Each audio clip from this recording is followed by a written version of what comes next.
Prontinho, pode iniciar. Olá, como você está? Espero que tudo bem, né?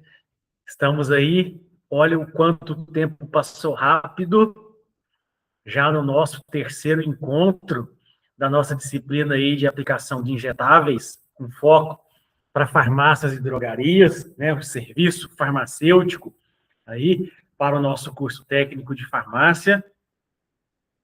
E sempre reforço, se existe alguma coisa que é realmente democrática no mundo, chama-se tempo, né? E esse passa para todo mundo. E a diferença está como você aproveita esse tempo. Então, você está aproveitando aí, através do seu curso técnico, né, buscando uma qualificação, para que, através do conhecimento, possa ser uma pessoa e um profissional melhor. Então, já que a gente está aqui no nosso último encontro, desde já eu desejo a você uma sequência da caminhada, né? Aqueles que vão para outras disciplinas em outros módulos, sucesso aí, e aqueles que já estão finalizando aqui, que já estão indo para a formatura, o mercado de trabalho está precisando de você. Estamos aí com várias possibilidades, várias ampliações, extensões de redes de drogarias e farmácias, está precisando do profissional técnico em farmácia. Então, aproveite essa oportunidade, né? Você que ainda vai continuar estudando, busque o estágio. E você que está terminando o curso, já busque o emprego, né? Com a qualificação que você investiu aqui, que soube aproveitar o tempo a seu favor. E sempre reforço, o ensino EAD, ele te dá flexibilidade, né? Você precisa ter a autodisciplina para colocar ali o melhor horário para estudo, o melhor horário para assistir a aula, para ver o vídeo, para estudar na apostila, né? Mas essa flexibilidade é uma das vantagens do curso EAD. Eu vou adaptar ao melhor horário para mim, mas não deixa o ensino EAD de te cobrar que você tenha disciplina, compromisso com as entregas, com o cronograma, com as atividades. Então, fique atento sempre ao seu cronograma, à sua atividade, ao seu prazo de entrega, às avaliações, trabalhos, provas, né? Para que não possa perder nada aí dentro do prazo. Um reforço positivo necessário para quando a gente está falando aí, né, de injetável é a proteção. Então, a biossegurança, falamos isso na primeira aula, falamos isso na segunda, reforçamos aqui agora na terceira, né? De acordo com a NR 32, imprescindível para a aplicação de injetáveis, o óculos de proteção, a luva de procedimento, a máscara facial, a touca, o jaleco, né, ou avental descartável, em ambiente hospitalar, mais o protetor de pés, né? Mas tem que estar no radar. Não confie, né? Não tenha autoconfiança. A autoconfiança aqui, ela é um perigo.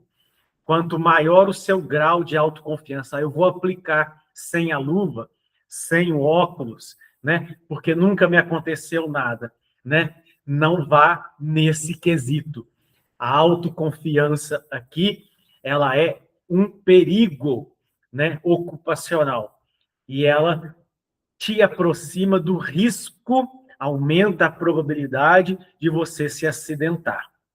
Então, em qualquer situação, em qualquer uma das vias que você vai fazer aí a aplicação do injetável, não esqueça a proteção, né?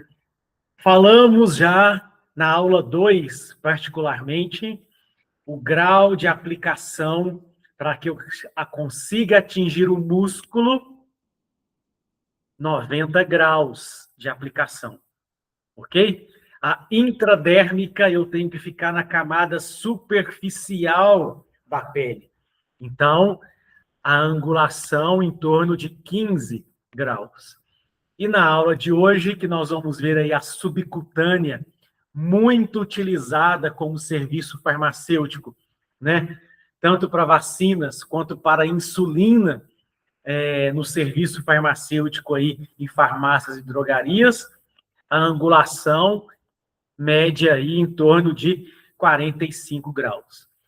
E vamos falar aqui da via endovenosa, mas a via endovenosa praticamente não é usada como serviço farmacêutico na farmácia e na drogaria. Ela é utilizada principalmente por equipes de enfermagem, o técnico e o enfermeiro, já em nível ambulatorial ou nível hospitalar. Mas nós vamos pincelar aqui algumas características dela que é importante sabermos. Outro cuidado importante sempre quando se trabalha com os injetáveis. Tenho que descartar em um recipiente adequado de pérfuro cortantes, né? Geralmente temos aí a Scarpec, né? Ou Scarpac, né? E nunca reencapa agulha. Seja a aplicação para qualquer uma das vias, intramuscular, intradérmica, subcutânea ou endovenosa. Nunca se faz reencapamento manual de agulha. Se a agulha tiver o dispositivo de segurança, ok. Aí você consegue acionar fácil, com segurança. Mas se ela não tem, que é aquela seringa normal, agulha normal que você precisa, né, tirar a capinha, nunca reencapa, porque ali há um grande risco de se acidentar, né? Então, aí, reforçando, ó, ele vai, né, para o dispositivo de Scarpac, Scarpec, né, específico aí para os injetáveis, e você descarta tudo, seringa e agulha, mas nunca reencapado, ok? Não reencapa agulhas. Sempre reforçamos, a via de injetável, ela tem a biodisponibilidade rápida, né? Principalmente a endovenosa, que já cai 100% biodisponível. Eu não tenho a etapa de absorção, porque já cai diretamente na veia, né? Já cai diretamente na corrente sanguínea. As demais têm um tempinho de absorção, né? Mas é muito mais rápido do que um comprimido por via oral, uma cápsula por via oral e assim por diante, né? Então, a via endovenosa, 100% biodisponível, né? Cai ali diretamente. As outras vias, absorção extremamente rápida, perto das vias não parenterais, mas aí o que acontece?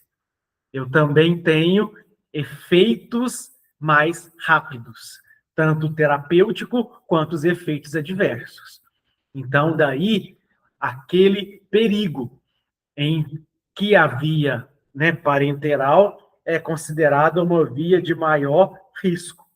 Então, precisa ter cuidado aqui na avaliação da dosagem, da posologia, se é o medicamento correto, porque é uma via que, em alguns casos, já não consegue ter o recurso ali, porque já caiu diretamente na corrente sanguínea ou foi rapidamente absorvido, e aí precisa outras ações. Nessa nossa aula de hoje, para a gente poder fechar, a aula passada a gente trabalhou com a via intramuscular e com a via intradérmica, né? Duas vias, né, que são bem trabalhadas como serviços farmacêuticos, e hoje a gente fecha aqui com a via subcutânea, Quando fala de via subcutânea e serviço farmacêutico, já vem no radar insulina, né? Tanto para aplicação, né? O paciente, o cliente, ele vai ali na farmácia, vai ali na drogaria para você aplicar e também para você orientá-lo como ele aplica para que ele possa começar a fazer isso em casa, em outros horários ou em outras ocasiões, mas para que ele possa ter também a segurança em fazer essa aplicação. E vamos pincelar aí a via endovenosa e intravenosa em termos de conhecimento, mas eu reforço, é uma via que praticamente não é trabalhada como serviço farmacêutico. Ela fica muito mais a cargo de ambulatórios, serviços hospitalares, e acaba que não é o técnico nem o farmacêutico, nesse caso, é mais o profissional técnico e enfermeiro, né? Técnico de enfermagem e o enfermeiro. Então, ao final da nossa aula, ao final de você estudar o material, né, da apostila, se você conseguir retornar aqui no slide 8 e conseguir responder positivamente essas ocasiões aqui, significa que a gente está conseguindo alcançar o objetivo. E aí a gente conseguiu fechar esse nosso módulo. Então, definir as vias de administração subcutânea e endovenosa, também chamado de intravenosa, dentro, né, das veias. Então, endovenosa ou intravenosa são sinônimos. E saber as angulações ideais, né, e regiões anatômicas para administração pela via subcutânea e pela via intravenosa, né, ou endovenosa. Então, vamos agora ver alguns passos importantes, né, com foco no ambiente do serviço farmacêutico. Então, sempre fazer a dupla conferência. Sempre precisa da prescrição médica. Então, confere nome da medicação, confere dose, confere posologia, né? Confere o local, né, de via de administração, né? Isso é essencial. Passa sempre o duplo cheque. E medicamentos injetáveis em serviço farmacêutico somente podem ser realizados mediante prescrição médica. Então, precisa ter a receita médica, né? Com o medicamento, a orientação e tudo. Então, após a conferência, o farmacêutico e o técnico devem analisar a possibilidade de ocorrência de interações medicamentosas. Sempre perguntar: você já está utilizando outro medicamento? Você já faz uso de outro medicamento? Tem alergia a algum medicamento? Né? Isso é importante. Então, sempre perguntar se o paciente teve algum tipo de reação alérgica, e nesse momento é imprescindível o técnico estar juntamente com o farmacêutico. Além disso, o profissional deve certificar-se dos seguintes aspectos do paciente: se ele está em jejum ou alcoolizado. Nessa ocasião, não faz a aplicação dos injetáveis. Orienta ele a ir tomar um café, a se alimentar e depois, um determinado período de tempo, retornar. Se ele estiver alcoolizado, e retornar outro dia sem ter consumido o álcool, né? Se ele encontra-se no estado físico normal, não está em surto, por exemplo, né?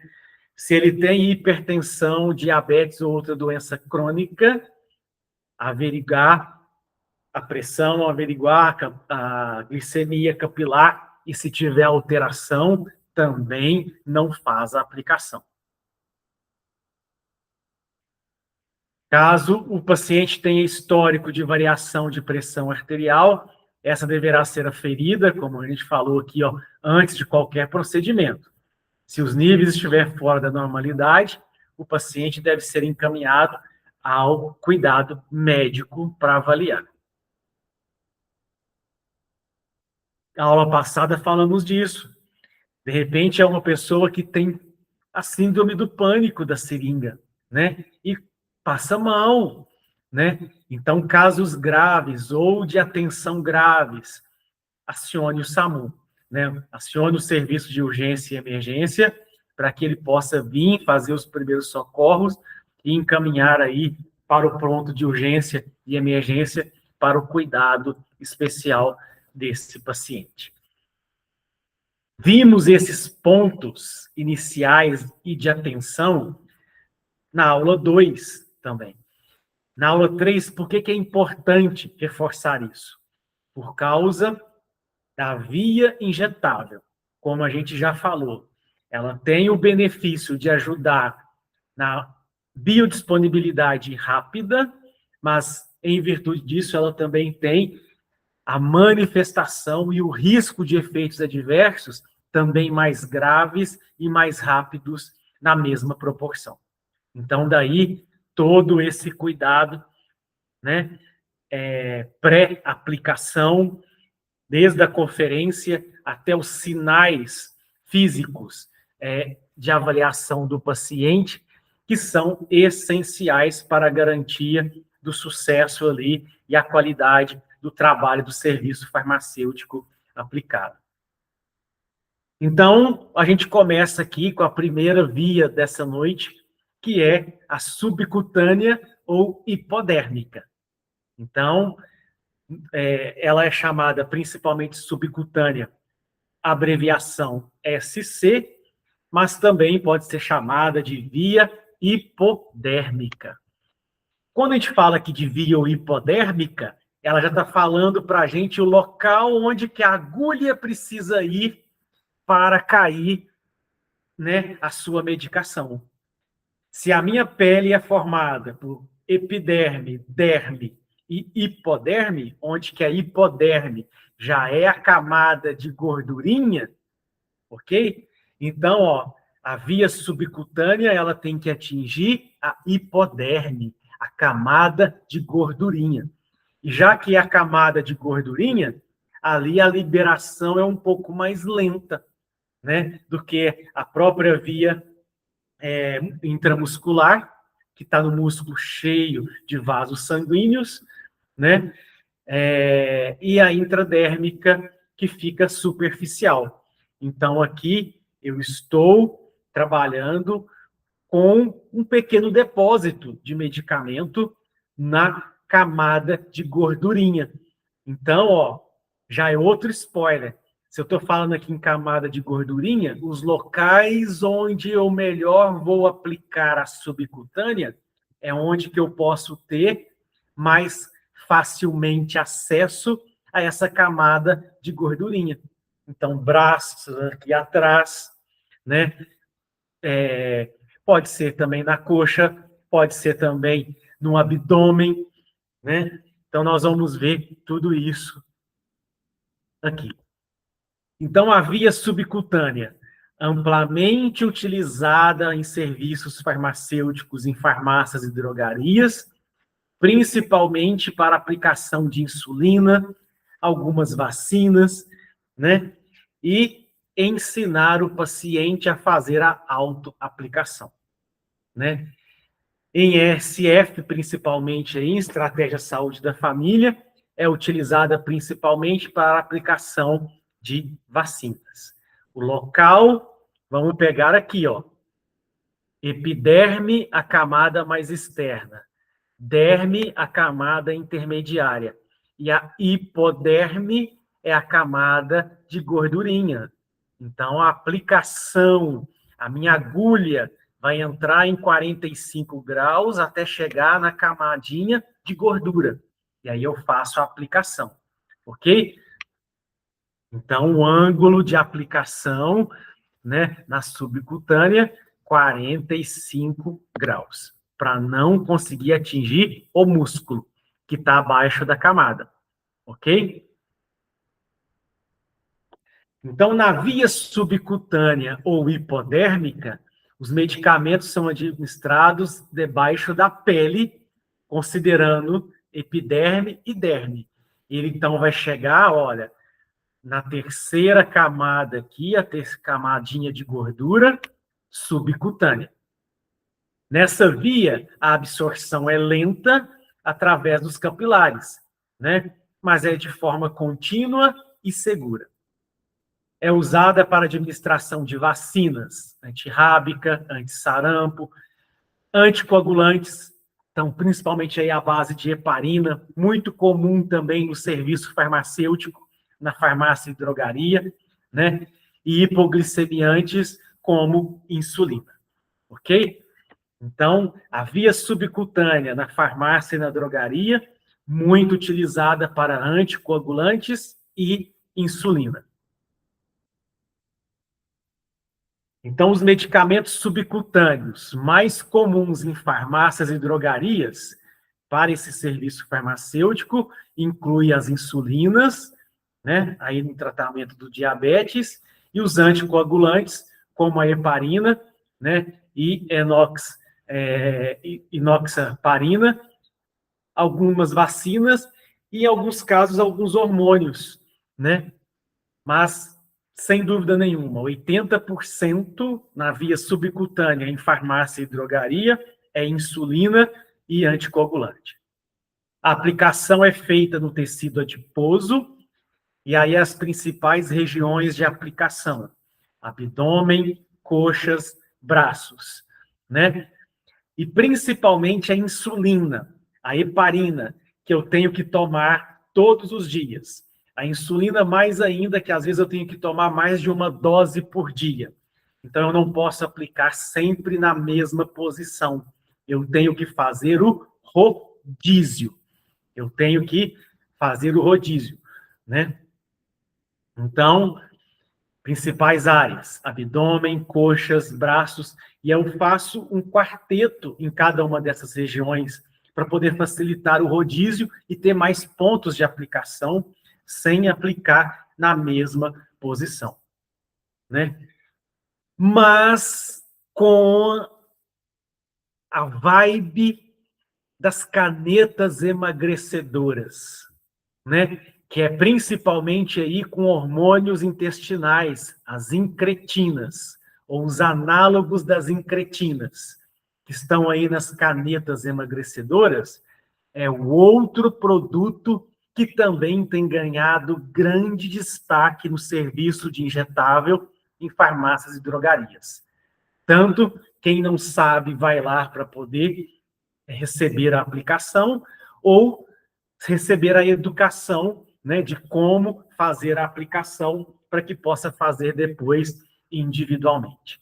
Então, insulinas, anticoagulantes e agora também ganhando muito espaço no serviço farmacêutico subcutâneo em farmácias e drogarias, as canetas emagrecedoras, né? Onde que a gente tem ali as incretinas, né? Os análogos das incretinas,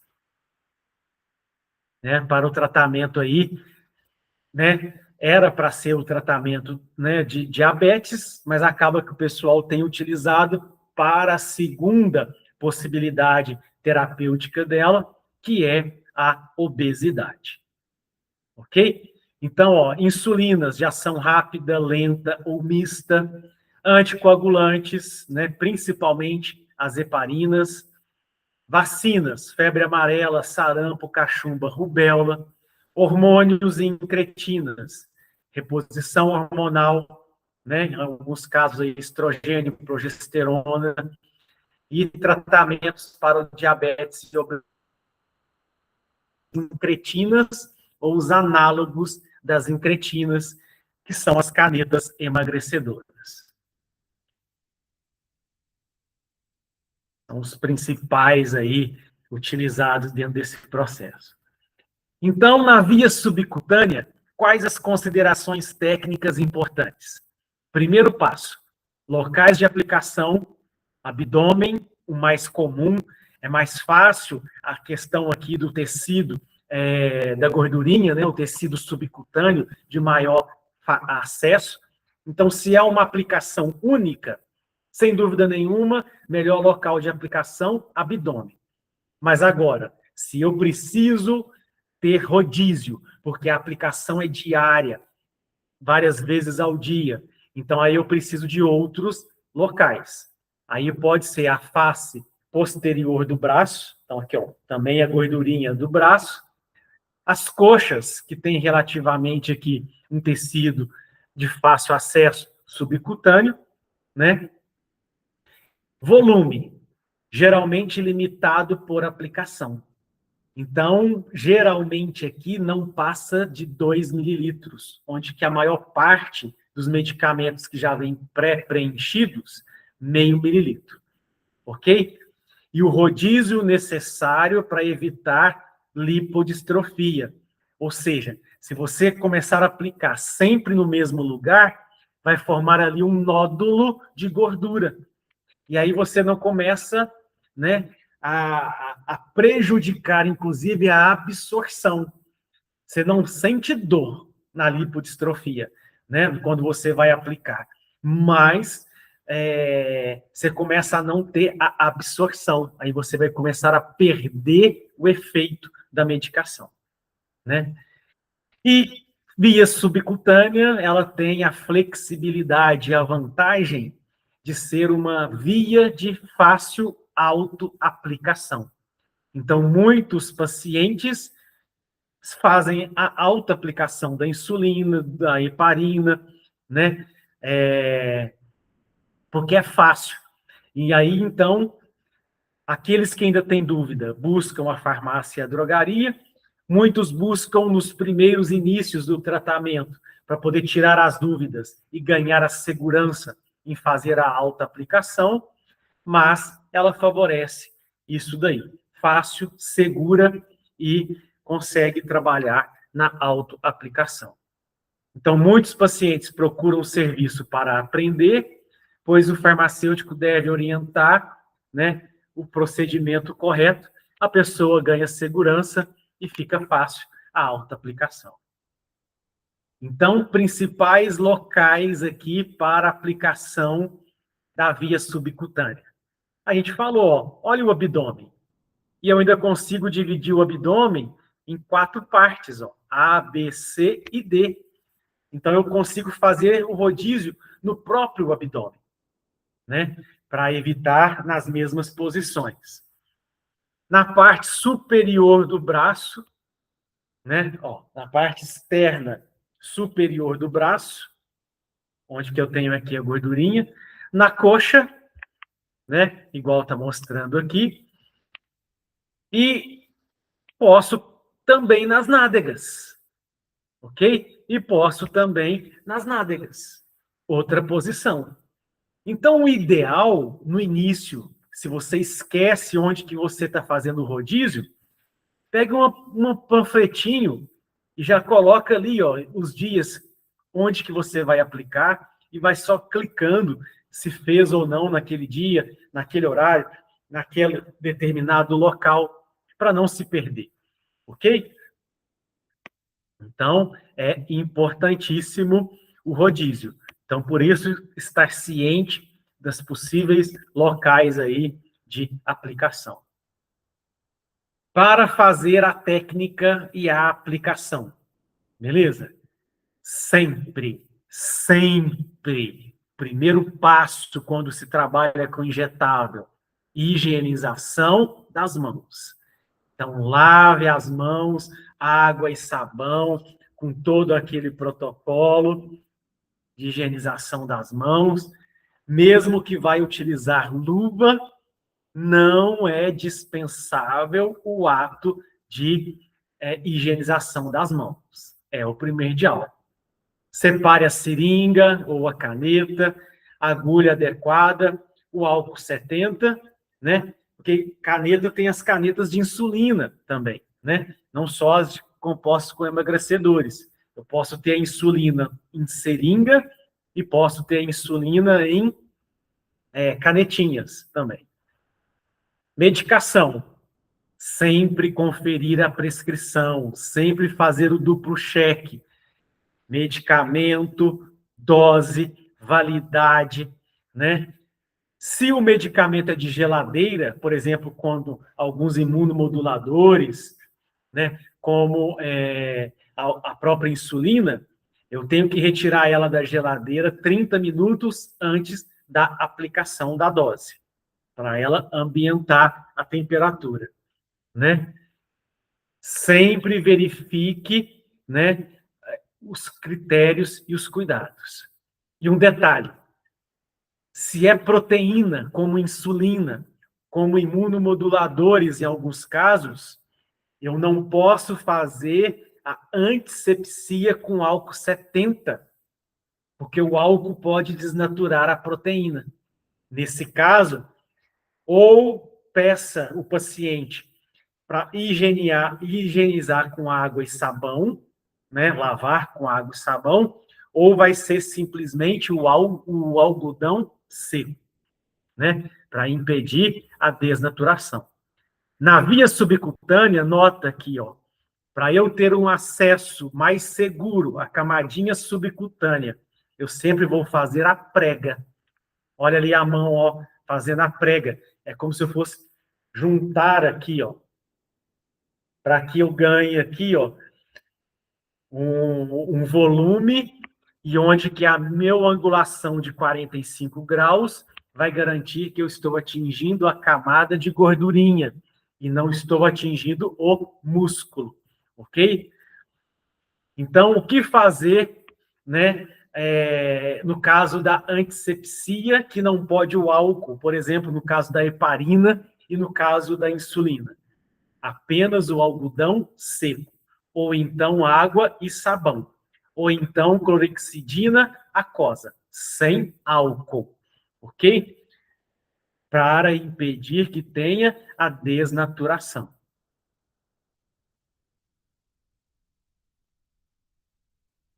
Então, escolher o local de aplicação, né? A pelo menos 2 dedos de distância do umbigo. Então, ó, eu tenho que pegar aqui o umbigo, se é pelo menos 2 dedos de distância dele. Braço na face posterior, principalmente na parte superior, né? Não na parte inferior aqui próximo ao cotovelo, não, tem que ser mais em cima.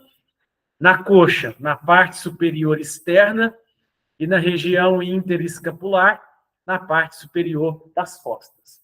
Bem menos comum, porque é mais difícil da alta aplicação, ok?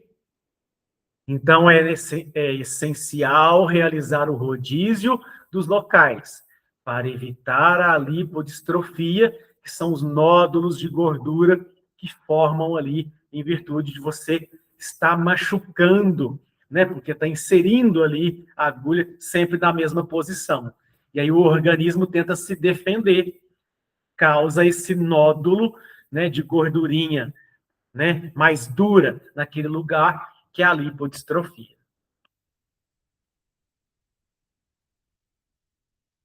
Então, o rodízio de aplicação subcutânea, especialmente insulina, é fundamental para prevenir a lipodistrofia, nódulos de gordura ou atrofia da pele, que prejudica a absorção do medicamento. A técnica consiste em alternar os locais de injeção entre abdômen, coxas, braços e glúteos. Então, eu vou fazendo o rodízio para impedir que eu aplique em pequeno período de tempo no mesmo local. E aqui está mostrando para a gente, olha, alguns exemplos de como fazer aí o rodízio. Então, eu posso pegar aqui o meu abdômen, dividir ele em 4 partes. Eu posso pegar a parte do dorso do meu braço, dividir em 1, 2 e 3. A coxa em 1, 2 e 3, ou 1 e 2. As nádegas também da mesma forma. 1, 2, 3 e 4. E aí eu consigo ter boa estrutura para poder fazer aí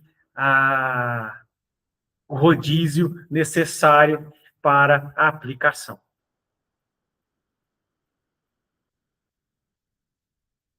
Então, nas técnicas do rodízio, como fazer?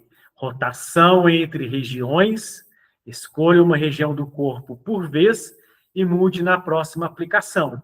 Exemplo, manhã abdômen, noite na coxa, no outro dia de manhã nádegas, à tarde ou noite, por exemplo, braço.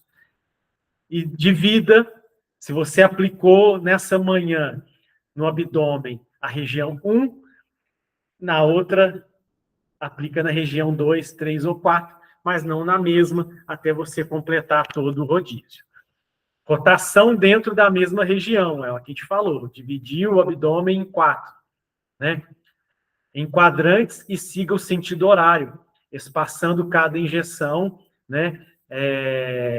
Para que possa ter aí o rodízio. E regra do não repetir. Evite usar o mesmo ponto exato por pelo menos 14 dias, para permitir a cicatrização completa do tecido e impedir aí a formação da lipodistrofia. Então, como que é aí o procedimento passo a passo para a gente poder fazer aí essa aplicação subcutânea aí do nosso medicamento? Primeiro passo, higiene do local de aplicação, com álcool 70, se for permitido. Algumas vacinas, por exemplo, vão permitir. E se não permite, né, só o algodão seco ou água e sabão, no caso de heparina e insulina em especial.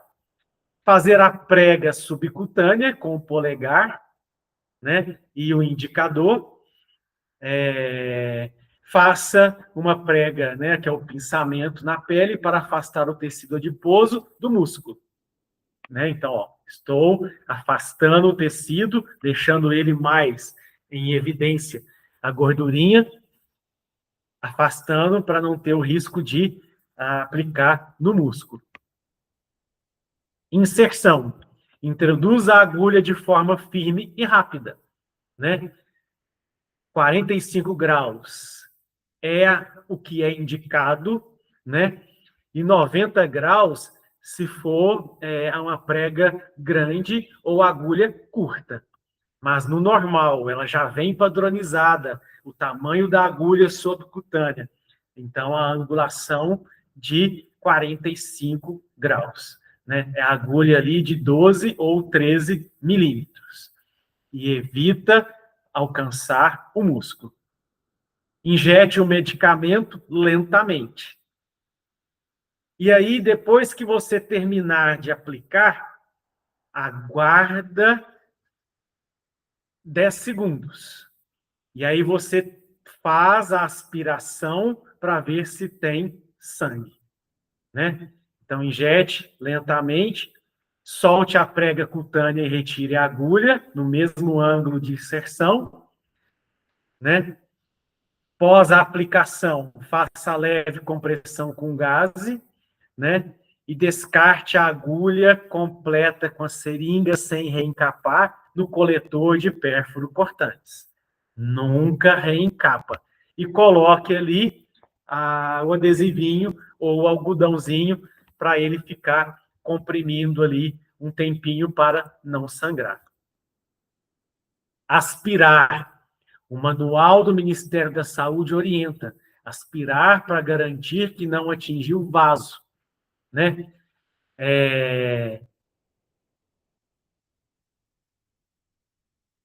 Geralmente, quando usa o tamanho adequado, já é programado para não atingir, mas às vezes ele pegou um vasinho no caminho. Não massagear, né? Então, o local que fez a insulina ou heparina pode acelerar a absorção de forma indesejável. Então, aplicou na via subcutânea, tirou a pinça, beleza? Não faz massageamento na área, ok? Porque isso pode prejudicar a forma de liberação da medicação. Ângulo de 90 ou de 45? Então, em adultos com tecido adiposo normal, pode aplicar em 90 graus, mas o recomendado sempre fazer a pinça e fazer a aplicação em 45 graus é o mais indicado, né, para a maior parte da população.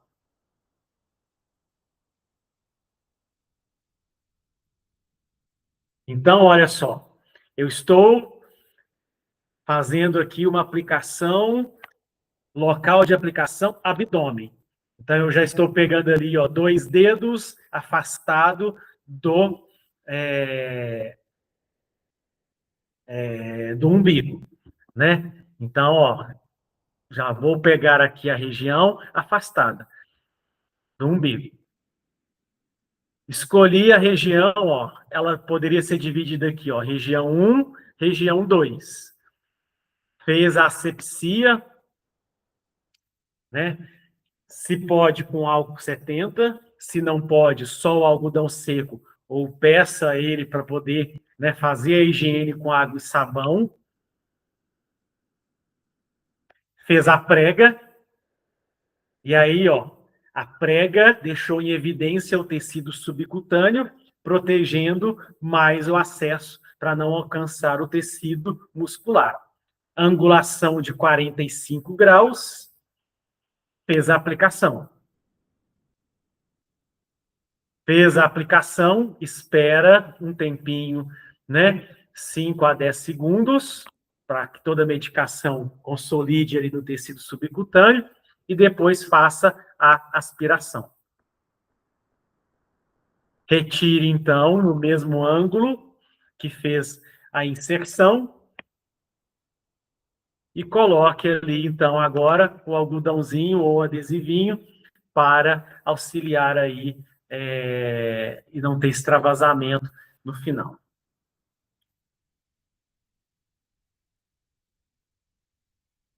Dá uma paradinha, revise, verifique se tem dúvidas e olha que bacana, né?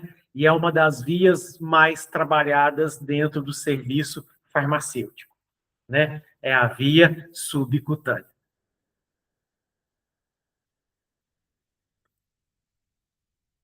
A próxima via que a gente tem aí de aplicação, não tão usual dentro de um serviço farmacêutico, porque ela tem maior risco dentre todas as que a gente viu de aplicação de injetáveis, né?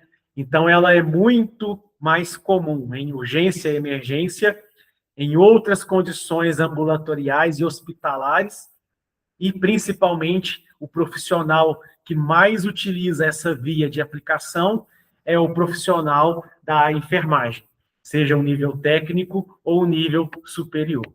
É a via endovenosa ou intravenosa. Tanto é que eles mantêm o acesso, né? Geralmente aí você chega, vai ficar internado, eles mantêm lá o scalp, né? Para poder ter o acesso de fácil aplicação numa urgência, numa ocorrência que precisa. Então, só para a gente poder, então, entender esse processo da via intravenosa ou endovenosa, né, diretamente dentro da veia. Olha aqui o desenho, olha o esquema agora. Ó. A agulha vai ser inserida, né, geralmente aqui agora a angulação de 25 graus, 30 graus, e vai pegar aí acesso às veias. As veias principais de maior facilidade para manter esse acesso venoso, sempre a primeira escolha são as do braço, ok? Se as do braço não estão sendo acessíveis, aí que tenta-se buscar outras posições. Vantagem farmacoterapêutica da via endovenosa ou intravenosa. O medicamento já cai 100% biodisponível na corrente sanguínea. Ele não tem taxa de absorção, ele já está 100% biodisponível. Ok? Né? Então, é permitido, mas por ter o risco, poucas farmácias, poucas drogas serviço do endovenoso ou do intravenoso, né? Porque ainda vai precisar de regras rigorosas, né, para RDC 44, né? É um serviço farmacêutico aqui de alta responsabilidade, de alto risco. Então, poucas farmácias e drogarias fazem o serviço endovenoso. Faz o intradérmico, faz o intramuscular, faz o subcutâneo na maior parte das vezes, né? Mas o endovenoso, o intravenoso, com menor probabilidade. Então, reforçando, cai diretamente na corrente sanguínea, pegando aqui uma veia e medicamento 100% biodisponível, e com isso a angulação melhor para eu conseguir alcançar aqui a punção da veia é em 25 graus. Então, ó, regras fundamentais e legislação da RDC 44. Precisa ter autorização, precisa ter a prescrição médica, precisa ter a presença do farmacêutico, precisa ter a sala de injetáveis e precisa ter o registro, né, de toda essa atividade. Medicamentos que não exijam condições ambientes hospitalar para poder aplicar. Medicamentos de uso exclusivo hospitalar não pode ser aplicado ali, né? E medicamentos multidose após aberto não são guardados na farmácia, né? Então, cuidados na via endovenosa ou intravenosa, né? O procedimento envolve o uso de equipos, soros, scalps, né? Que são catéteres venosos. Risco: infecções por contaminação, embolia, reações alérgicas graves, anafilaxia. Emergência: sempre é uma atividade que possui maior risco emergencial. Então, precisa ter todo o cuidado.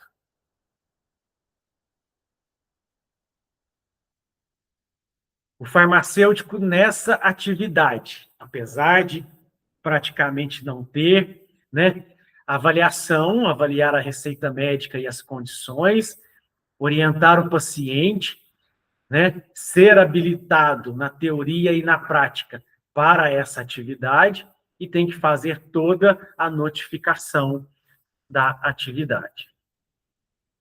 A via intravenosa ou endovenosa, ela é muito utilizada aí, ó, por exemplo, no ambiente hospitalar para hidratação ou manter o acesso.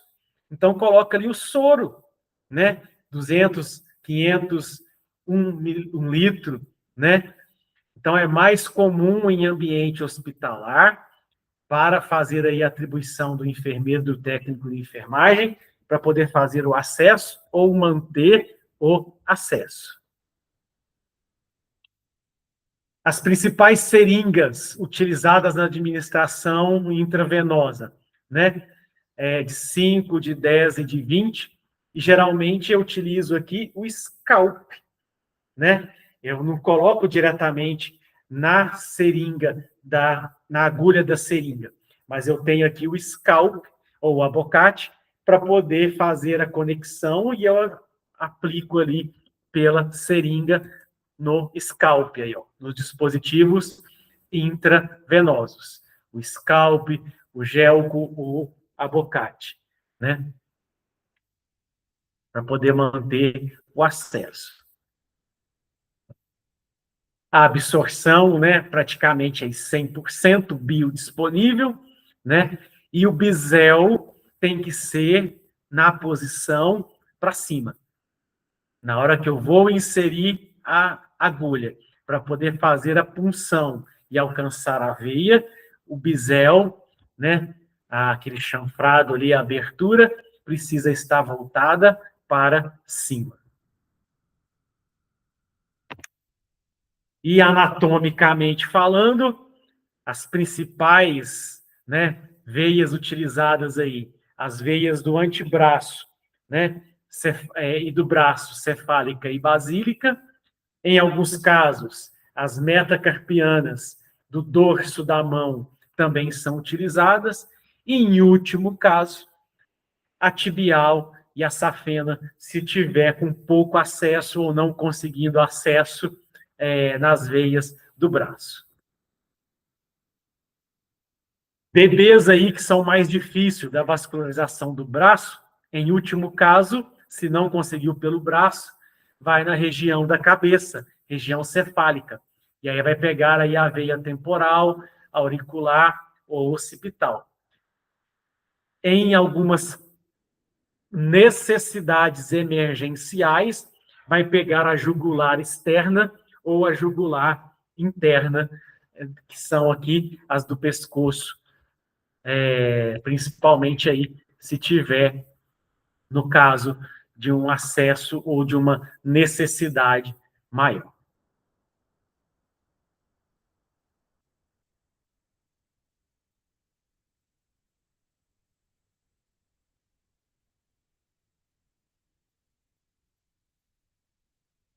Só um minutinho, tentando conectar aqui um vídeo, se a gente vai conseguir assistir.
Aí, tá carregando, só um minutinho.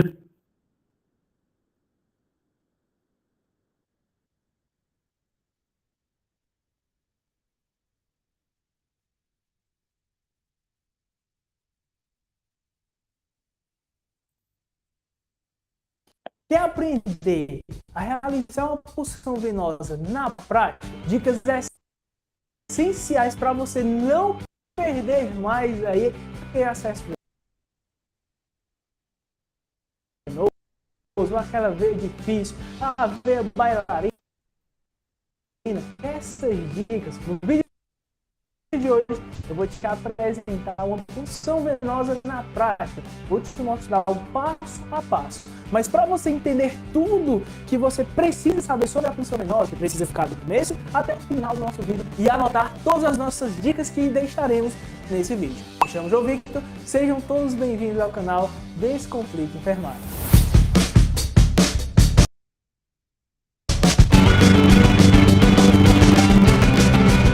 Agora vamos para a nossa prática aqui da punção venosa. Pontos importantes que eu devo falar para vocês. Os principais locais que vocês podem estar realizando a punção. Primeiro, fossa anticubital.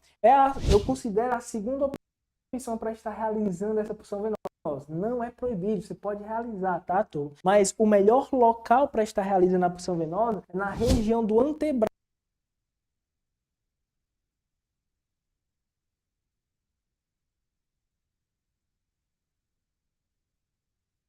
do paciente, porque é uma região que tem menos nervos, é uma região que tem uma rede venosa relativamente boa, a depender do paciente,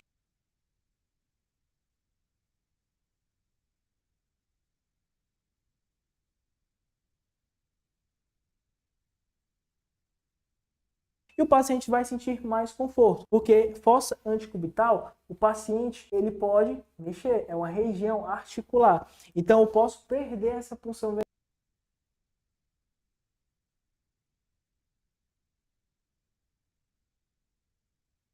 aqui por besteirinha, por conta que está aqui na fossa antecubital. Não é proibido. Você vai realizar a punção venosa a partir de 3 elementos aqui fundamentais que eu costumo falar em minhas aulas. O primeiro é você precisa ver a rede venosa. O segundo, você precisa palpar. E o terceiro ponto que você pode levar em consideração é a rede nervosa desse paciente. Por exemplo, essa aqui eu tenho menos nervos, aqui eu tenho relativamente quantidade média de inervações que o paciente pode sentir dor, e aqui na região da minha mão, aqui o paciente também ele vai sentir mais dores, porque é uma região que tem mais nervos ali presentes. Então essa é a indicação que eu deixo para vocês. Mas, prof, eu só consigo pegar nessa região. Não tem problema, sabendo que o paciente pode sentir mais dores. Avaliei a minha rede venosa, certo? Eu posso escolher qualquer um desses locais. Mas vamos pegar. Meu trabalho é fácil porque eu uso o clique.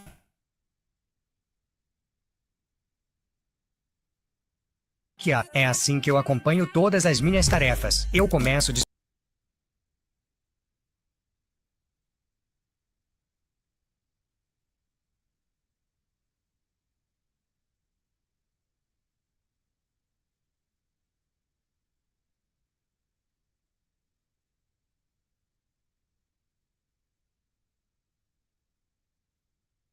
Mas vamos preparar os nossos materiais para estar realizando essa punção venosa. O que eu vou estar precisando? Eu vou precisar de uma seringa de 20, porque eu vou precisar do soro fisiológico aqui. Então, separei 2 flaconetes de soro de 10 ml, ou seja, somados. Eu tenho aqui 20 ml, ok? E eu tenho a escolha do meu gel aqui para esse paciente, que no caso é um 22, tá? Eu tenho aqui também, eu preciso de uma agulha de aspiração, beleza? Eu tenho aqui, por exemplo, a nossa 25 por 12. Você pode ter também a 40 por 12 para estar realizando a aspiração do soro fisiológico. Eu tenho o que eu vou escolher, que é a minha multivia, tá? Multivia porque eu tenho 2 vias. Eu tenho também o que é apenas uma única via aqui que eu posso colocar também nesse paciente. E aí vai depender da escolha e das medicações que esse paciente possa ter. Eu tenho também o nosso queridíssimo garrote. Esse que está em minhas mãos é um garrote descartável, ou seja, é utilizado no paciente e jogar no lixo. Muitas pessoas utilizam aquele garrote de látex. Dificilmente as pessoas em nossas práticas realizam a antisepsia daquele material, infelizmente. E acaba aquele material sendo bem contaminado para ir com o paciente. Então, ó, posso utilizar o garrote. Prof, no meu plantão eu utilizo a luva. Ó. É uma alternativa, mas não é a função da luva ser um garrote. Por que algumas pessoas usam a luva? Porque ela é descartável, tá? Na falta desse garrote aqui, pode ser uma das opções, ok? Mas, sabendo que a luva não tem esse papel. Então, o que é que eu vou estar começando aqui? Eu vou abrir a minha seringa de 20 ml. Eu posso já abrir aqui para vocês a minha agulha, simples e fácil. Deixo abertinho aqui. Posso já abrir também o meu gelco, tá? Ó, faço a abertura, deixo na minha mesinha. Eu posso também já realizar a abertura da minha multivia. Ó, deixo ela aberta aqui com vocês. Eu vou estar precisando para estar realizando a salinização desse sistema. Então, o que é que eu vou estar começando aqui? Primeiro de tudo, turma, eu vou estar realizando a limpeza desses flaconetes, tá? Ó, flaconete de soro. Então, ó, pega um algodão com álcool, realizo a limpeza de um, realiza a limpeza do outro. E aí eu faço a abertura para facilitar. O método aqui bem simples. Ó, de ladinho, tá? Se eu fizer assim, infelizmente vai sair um pouquinho. Mas basta vocês, ó, empurrar um pouquinho para o lado, ele vai abrir, tá? Outra opção é você fazer apenas um giro. Ó. Você vai fazer um girozinho. Ó, feito um giro, ele vai abrir, tá? Ó, até solta mais fácil. Então, essas são algumas 2 opções que você pode estar utilizando no nosso paciente. E aí eu vou pegar, turma, a minha seringa de 20, já destravo essa seringa, porque às vezes pode dificultar na hora de você for fazer a aspiração. E aí, turma, eu vou pegar a minha agulha e vou conectar na minha seringa. ok? E aí eu vou para o meu flaconete. Se eu virar ele de cabeça para baixo, vocês vão observar que ele não sai nada. Ele tem um sistema que impede isso daqui. Como se fosse um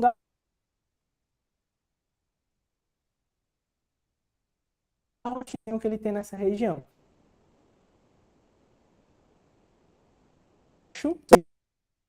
Se quando estiver aqui acabando, ele estiver fora do líquido, ele vai começar a aspirar ar também. Então, é um cuidado que você vai ter, tá? Então, vai lá, ó, aspira o primeiro. E aí, eu vou para o meu segundo, tá? Ó, fazer essa aspiração do soro fisiológico.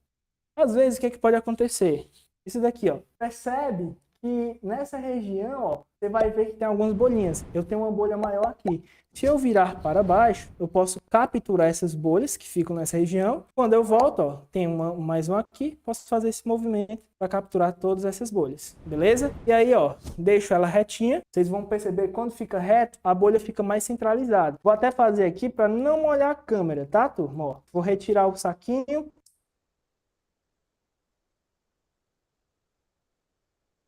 Só para vocês visualizarem. Vou só retirei todo o ar da minha seringa. Prof, agora o que eu faço com ela? Vou guardar, que daqui a pouquinho iremos utilizar. Agora eu venho para o meu sistema, que é o meu sistema de multivias. Eu tenho 2 canais, um pode ser, por exemplo, para medicação e o outro pode ser para a hidratação do paciente. É uma das opções que a gente pode estar utilizando. Quando eu for realizar a salinização desse sistema, por exemplo, eu vou começar por esse. Quando eu realizo esse, eu vou fechar esse, vou salinizar essa região. Terminei, fecho, coloco a tampinha, abro esse segundo e faço a salinização. Vamos ver aqui na prática. Vou começar com esse daqui, turma. Vou abrir, certo? Ó. Abro, vou pegar a minha seringa, vou conectar. Quando eu conecto, eu posso abrir isso daqui para facilitar. Ó, vou fazer aqui dentro da minha bandejinha.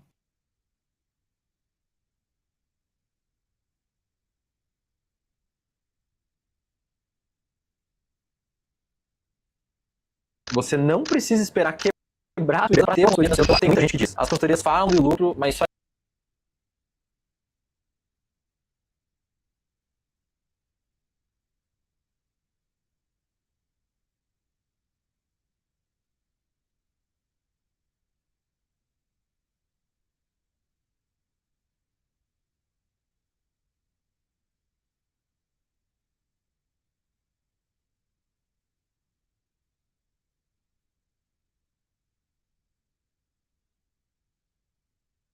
Boa, produção. Consegue observar, ó? O soro vai passando até sair. Beleza, consegui o primeiro. O que é que eu faço? Vou fechar. Fechei. Retiro a seringa, pego a tampinha, fecho novamente. E aí eu vou para o segundo. O segundo eu abro, tiro a tampinha, vou aqui, ó, realizado o segundo. Vai sair mais um pouquinho ali, ó. Consegue observar? Mas aqui eu vou estar, ó, fazendo essa salinização por completo. Beleza? E aí, fecho o meu segundo, tá? Fecho o segundo. Retiro, fecho com a minha tampinha novamente. E aí eu posso guardar, porque iremos precisar daqui a pouquinho. Lembre de guardar, ó, não posso esquecer. Deixa ele guardado, porque agora vamos para a nossa punção venosa. Vou deixar meu material aqui de lado, vou pedir o braço do meu paciente. Ó, já estou com os meus materiais prontos, agora só realmente ir para o abraço e pegar a punção venosa desse paciente. Já avaliei a rede venosa, mas olha só, turma, interessante. O que é que você pode fazer também? Você pode colocar o garrote. Isso aqui é uma dica importante, não pode falhar em nossas práticas. Eu posso colocar esse garrote, certo? Ó, lembra, essa pontinha que sobra nunca pode ficar em direção, certo? À punção venosa. Se eu soltar, ela está para cima. Vou pedir para o meu paciente abrir e fechar a mão, porque isso vai aumentar o fluxo na minha rede venosa do paciente, tá? E aí eu vou utilizar o quê? Vou palpar. Ver onde que tem uma veia para realizar essa punção venosa. Tô vendo aqui a veia cefálica, ó. Nessa região, consigo palpar e ver a minha veia cefálica. E aí o que a gente vai fazer? A gente vai realizar a antisepsia desse local. Isso com gaze ou algodão com álcool. O que a Anvisa traz sobre essa limpeza? Essa limpeza ela vai ser em espiral, de dentro para fora, 3 vezes, tá? De dentro para fora, 3 vezes. Faz essa limpeza. Prof, tá limpo. E agora o que é que eu vou fazer? Vou pegar o meu gelco, tá? O meu gelco 22. E aí retiro. Quando vocês forem retirar aqui, vocês irão observar o seguinte, turma. Que às vezes pode vir travado. Então, ó, faz 2 movimentozinhos assim, ó. 1, 2, 3. Por quê? Porque eu vou estar travando esse meu sistema. Ou sempre é 3? Não, pode ser 2 ou apenas 1, conforme o que você acha mais confortável, beleza? Mas aqui eu gosto de fazer 3 para realmente ter a certeza que esse sistema ele está totalmente seguro. E aí, como é que eu vou estar realizando a punção? Turma, um método de pegar dessa forma, rente com a pele do paciente, você vai fazer com o bisel para cima, tá? Já fiz antisepsia, então não posso pegar novamente. Então vamos lá realizar a punção desse paciente. Outra dica, se a veia for um pouco aqui, aquelas veias que são muito turvas, você pode medir aqui um pouquinho para saber onde é que você vai começar a realizar essa punção, beleza? Então vamos lá, ó. Passo e vejo se vem retorno. Ó, veio o retorno aqui. Então eu vou ver se a minha parte de silicone consegue ir no paciente. Olha só. Viu? Consegui. O que é que eu faço agora? Retiro o garrote. Retiro esse garrote do paciente.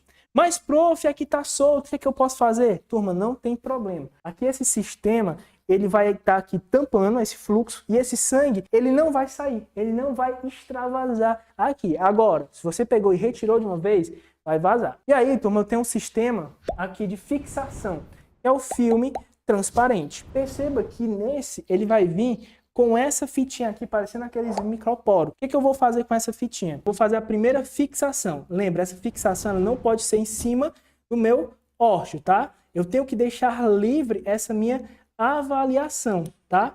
Então, ó, feito a primeira fixação com o meu microporo, beleza? Feita essa fixação, o que é que eu vou fazer? Vou pegar a minha multivia agora. Essa multivia, quando você for pegar, libera a região onde que está com a seringa. Então, ó, faz a liberação, certo? E aqui, ó, você vai retirar, ó. O que é que eu faço? Antes de realizar aqui, por exemplo, a retirada, a parte do catéter, certo? Antes de estar retirando, eu vou fazer uma pinça. Essa pinça, essa pressão que eu vou estar realizando na veia do paciente, ela não pode ser em cima, porque vai machucar. Eu não posso ser aqui no meio, deixando ali um pouco, por exemplo, a parte siliconizada ainda na corrente sanguínea. Quando o sangue vier, vai extravasar ainda. Então, ó, faço um pouco mais em cima, pego um pouquinho de pressão, ó, retiro, perceba que não sai, e aí, ó, eu vou colocar a minha multivia. E aí, turma, eu vou ver se realmente está na veia do paciente. O que é que eu vou fazer? Eu vou fazer, ó, eu vou realizar, ó, uma pequena, vou puxar esse sangue, eu vou aspirar esse sangue, você vai conseguir ver que saiu. Dica do professor João aqui para vocês. Turma, não deixa o sangue desse jeito, tá, turma? Porque, infelizmente, pode coagular e aí pode prejudicar, depois que você for realizar outra medicação no paciente, esse acesso vai estar obstruído, tá? Então, nunca deixe o sangue dessa forma. E aí, turma, agora eu vou colocar novamente o soro fisiológico dentro da corrente sanguínea do paciente. Vou fazer em turbilhamento. E eu vou perguntar se o paciente sente dor e vou avaliar se aqui não cria nenhum edema, se não está fora da veia desse paciente. Vamos lá, ó. Vou fazendo, certo? Ó, um método de turbilhamento. E eu pergunto para o paciente se ele está sentindo dor ou não. E observe como é que está o sítio. Quer um presente? Eu sou uma missionária da Igreja de Jesus Cristo dos Santos dos Últimos Dias. E este aqui é o livro. Vou estar fazendo o meu turbilhamento. Quando eu estiver no meio de um desses turbilhamentos, eu vou fechar de forma rápida. 1, 2, 3, tá? Porque aí eu faço uma pressão negativa, uma pressão positiva, e esse sangue, ele não vai voltar, beleza? Retiro a minha seringa, coloco aqui, por exemplo, a minha outra tampinha. Deixa fechado. O que é que eu vou fazer agora, professor? Vou terminar a minha fixação, tá? Essa fixação que eu vou estar realizando com filme transparente, ó. Tira a primeira película, tira completamente. E aí você vai observar aqui no filme, não sei se vai dar para ver direitinho, mas vocês irão ver quando estiver no órteo, que aqui tem uma região que é transparente e vai facilitar a nossa avaliação. Então, vou lá colocar para vocês. Olha só, vou estar realizando a fixação nesse exato momento. Filme, certo? Coloco no paciente. O que é que eu vou fazer agora? O primeiro aqui, eu vou estar retirando o de dentro. E aí, turma, o que é que eu vou fazer aqui para facilitar a retirada? Ó? Eu posso esquentar um pouquinho esse filme nas laterais, porque às vezes ele pode vir com dificuldade na sua retirada, tá? Então eu esquento ele um pouquinho, porque ele facilita na sua remoção. Aqui, ó, liberou a pontinha aqui nessa região. Vou tentar tirar sem atrapalhar a visualização de vocês, ó. Retirei essa pontinha. E aí, ó, tô fazendo a remoção. Na hora que eu faço essa remoção, eu vou fazendo esse daqui, ó, para realmente fixar corretamente o meu filme e eu não perder ali, por exemplo, essa punção desse paciente. Beleza? Então, ó, realizo essa retirada para não perder o meu filme transparente. Você vai observar agora que o meu ósseo eu consigo visualizar, tá? E o meu ósseo da minha punção. Por que é importante eu ter essa visualização do ósseo? Eu vou perceber se tem edema, se tem algum hematoma aqui nessa região, se tem algum sangramento ou algum sinal flogístico de infecção, indicativo de uma possível flebite aqui nesse paciente. Então é por isso que eu devo ter esse ósseo, a visualização para estar avaliando o meu paciente. Beleza? E aí eu vou continuar na minha remoção. Removo completamente para finalizar a remoção. Perfeitamente e aderindo à pele do paciente. Pode ter esses pelinhos, pode atrapalhar. Aí já eu dou a dica aqui. Retiro completamente, fixado.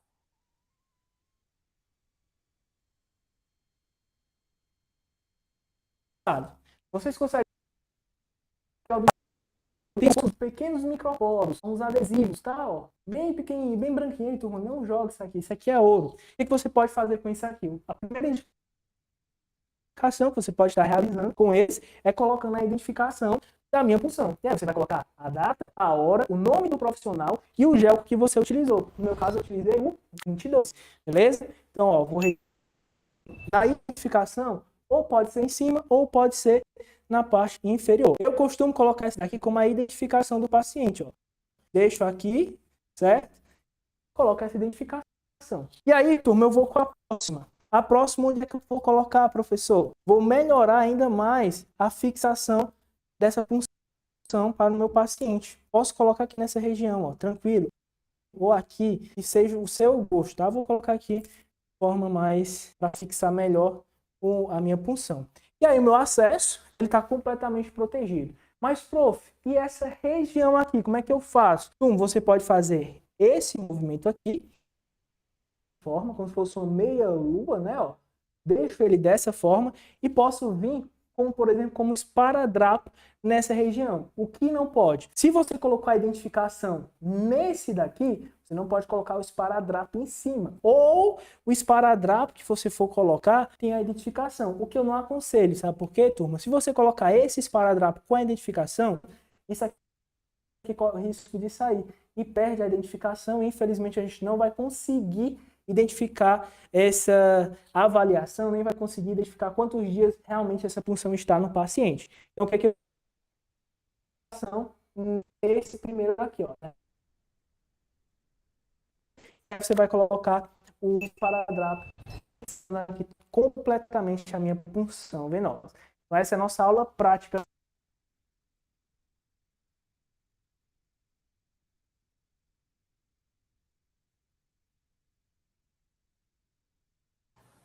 Beleza, só um minutinho. Então, apesar de ser uma atividade de pouco acesso, né, dentro da farmácia, reconhecer aí, né, as dificuldades de acesso venoso foi um dos objetivos aí de ter essa atividade. Por isso que ela fica mais a cargo do ambiente hospitalar.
Só um minutinho. Aqui, carregou.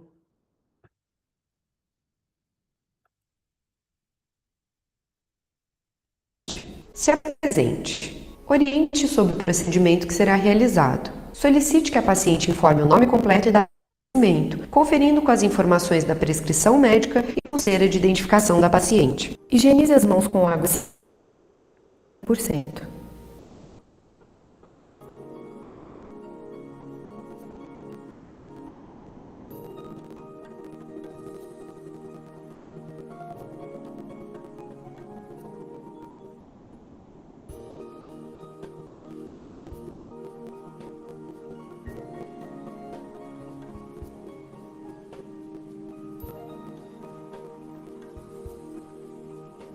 Confira com a prescrição médica o nome da medicação, nome da paciente, horário, via de administração e dose certa. Atenção para os materiais necessários.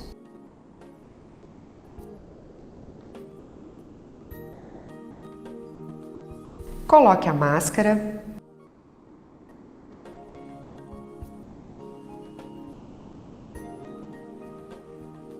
Os óculos de proteção.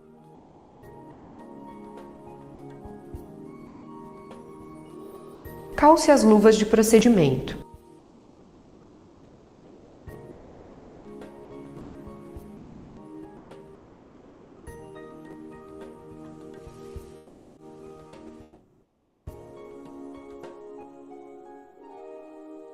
Prepare o material para a salinização do acesso, que deve ser realizado imediatamente após a administração da medicação. Realize a desinfecção das ampolas de soro com álcool 70%.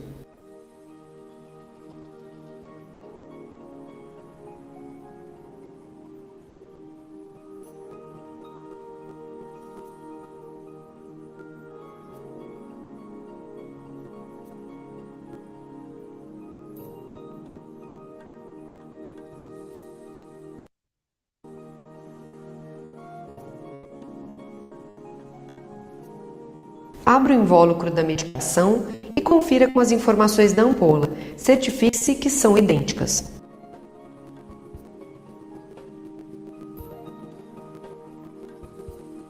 Posteriormente, realize a desinfecção da ampola da medicação.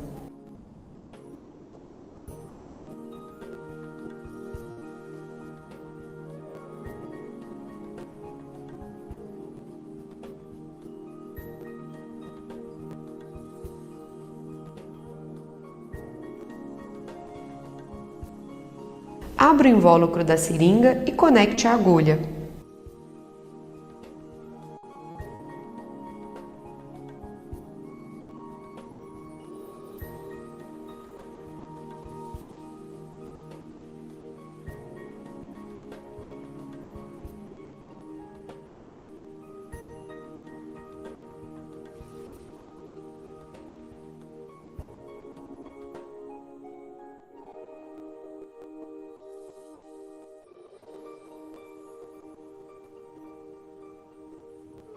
Aspire cuidadosamente a medicação e o soro fisiológico.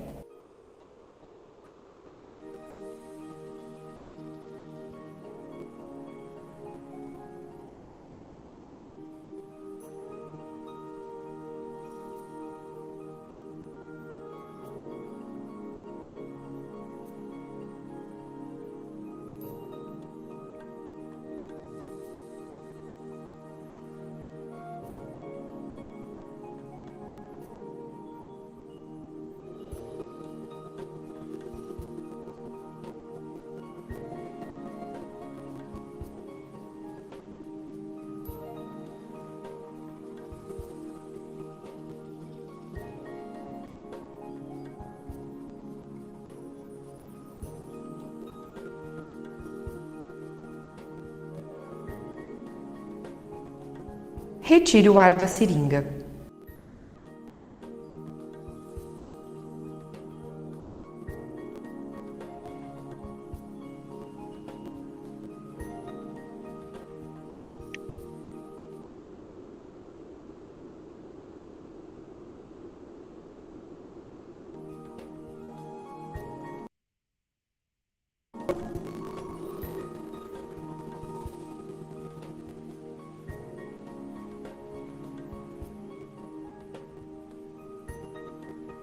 Realize a desinfecção do dispositivo venoso com álcool 70%. Conecte a seringa no dispositivo do paciente.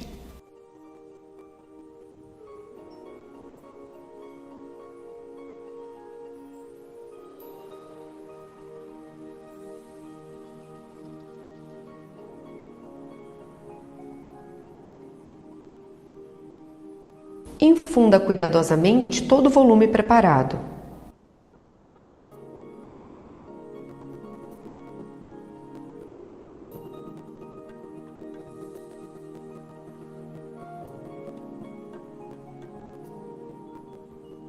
Posteriormente, realize a salinização do acesso através da infusão de 5 a 8 ml de soro fisiológico com pressão positiva. Lembre-se que, para ser efetiva, é necessário que o clampeamento da via seja realizado concomitantemente à infusão do volume final da seringa, sem que este se esgote. Desta forma, será evitado o fluxo de sangue dentro do dispositivo.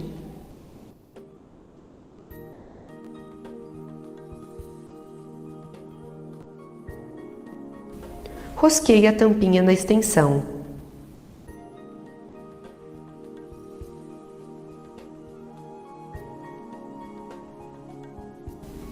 Retire as luvas e eleve as grades. Descarte adequadamente os materiais, higienize as mãos, cheque a prescrição médica e realize a anotação de enfermagem.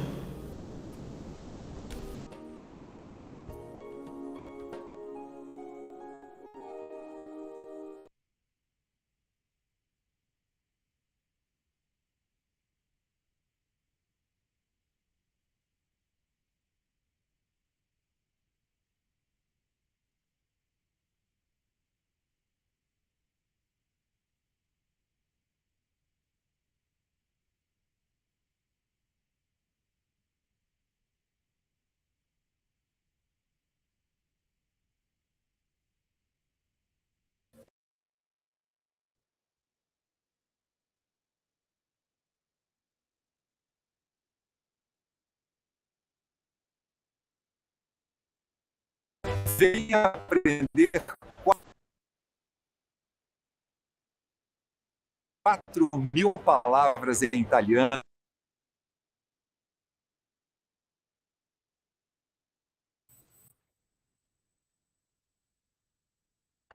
Beleza, pessoal. Então, essa aí foi nossa aula. A gente encerra aqui a nossa disciplina e desejo a vocês aí muito sucesso na trajetória, na caminhada.